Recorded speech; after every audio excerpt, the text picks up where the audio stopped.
বিসমিল্লাহির রহমানির রহিম। আসসালামু আলাইকুম। এটা আমার দ্বিতীয় ভিডিও, পারিবারিক। এটা হচ্ছে আমার মৃত্যু যে বোনটা আর কি, গ্রামে আমার মা বাবা বিয়ে দিছিল এনায়েতুল্লাহ এনু। আগে গাড়ির হেল্পার করতো, এখন প্রবাস। এখন অনেক টাকার মালিক হয়ে কিছু কবি, সুদূর স্তরে টাকা পয়সা লাগায়, আদব ব্যাপারীও করে। ঠিক আছে, ওই শালা আর কি আমার বিদেশ থেকে আই না, সৌদি আরব থেকে আনি দুবাই নিবার কথা কই, তার বাড়িতে কেয়ারটেকার হিসেবে রাখছিল। আচ্ছা, যাই হোক, এটা গেছে গা। এখন তার ছেলের বিবাহ, আমার একমাত্র ভাগিনা, যে জন্মের পরে আমার সাথে সাথে চলতো, আমি একটা দাঁড় লইলে এতে আমার পাশাপাশি থাকতো। হাতের বিয়ের অনুষ্ঠানে আনন্দ সালাহমদি লই বা ব্যাকে করব, বউরা যাই করব। সেখানে কি করলো, সেখানেও সেম ওই গুটিটাই করলো। ওইখানে রাতে 9টার দিকে আমার বোন রুজিনা আমার বড় বোনের বাড়িতে যাওয়ার জন্য বলতেছে, ভাইয়া তুই কই, এটা তো বেজাল লাগছে, তুই তোরা আসাই। আমি গেলাম, কি বেজাল? আচ্ছা। তো গেলাম আর এবার রুজিনা কইতেছে, ভাইয়া এতরা তিনু ভাইয়া অভিযোগ দিয়ে গেছে তোর তোর পরিবার আর তুই গেলে হেতারা বিয়েতে অংশগ্রহণ করতো না। এর ভিতরেও কিন্তু একুব নাই, একুবের পরিবার এই জামিলের ভিতরে নাই। তো কারা কে কে আসলো, এই মোহাম্মদ ইয়াসিনুল্লাহ খোকন, তারপরে মোহাম্মদ ইলিয়াস উদ্দিন লিটন এবং ইয়েনুস এবং তাদের সহধর্মীরা, তাদের মানে একটা গ্রুপিং চক্রের কারণে আমাকে আমার ভাগিনার বিবাহ অনুষ্ঠানে বঞ্চিত করা হয়েছে। মানে ওইখানে একটা শু করছে যে আমি গরিব আছিলাম, আমি আমার মতো গরিবের লগে কি বা আমার ওয়াইফ গরিব, তার মা বাপ নাই, হেও এতিম আমিও এতিম, তার লগে যাওয়াটা কি উচিত দিই? তারা কি চিন্তা করি এই নিকৃষ্ট জঘন্য কাজটা করছে আমার সাথে, আমি জানি না, একমাত্র আল্লাহ ভালো জানে, বা তারা জানে, তাদের সহধর্মীরা জানে।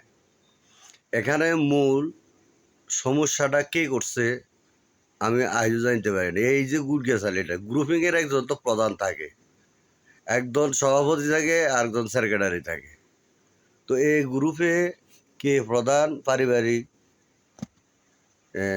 টর্চারিংটা আর কি, এটা একটা মানসিক আঘাত। আমি আমার বউর কাছে ছোট হয়েছিলাম যে তুমি কি ভালো বেড়া হইলা, কি ভাই তোমার, কি বোন, তোমার বাগিনার বিয়েতে তুমি গেলে হেরা কেউ যাইতো না। এটা পর আমার বউ আবার কইলো, আরে আবার ছোট করে কথা কইছে, যাক বলতে পারে সে পরের মেয়ে। তারপরে কি করলো, আমি গেলাম, তো রুজিনা আমার কইলো যে ভাই তুই গেলে এতটা যাইতো না। আচ্ছা মনে করো চাই এতটা আর বইনে, মানে আর মরা বইনেরই এনার বউয়েরই। তো কইছি যে মনে করো কালীবাজার হই গাড়ির তলে ওই টাকার তলে ওই আয় মরে গেছি, এটা মনে করি গেছি, এটা মনে করি আয় বিয়েতে আইলাম না, সমস্যা নাই। হেতারা আইক না, হেতারা আয় আনন্দ ফুর্তি করি, বাগেরের বিয়ে খাক, সমস্যা নাই, ইসে দেডি খাক, আর সমস্যা কি? আমি ওইটাও স্যাক্রিফাইস করছি।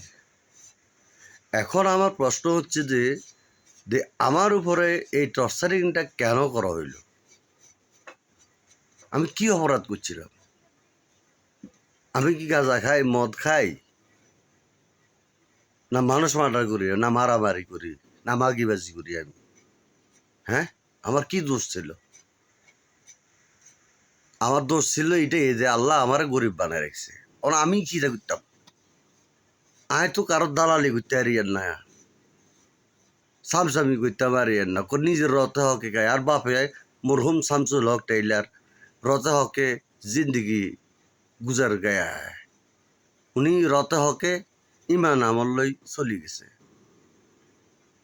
কোনো এক সময় আমার বাজারে আমার আব্বার দোকানেও আমার বড় ভাই এই পারিবারিক কলহর কারণে আমার বাপের দোকানে শাটারে তালাও লাগাইছে না। সেই বড় ভাইয়ের দোকান টপ টাইন আসিল তখন চৌদ্দাম বাজারে, সেই বড় ভাইয়ের দোকান আজ আছে নাই।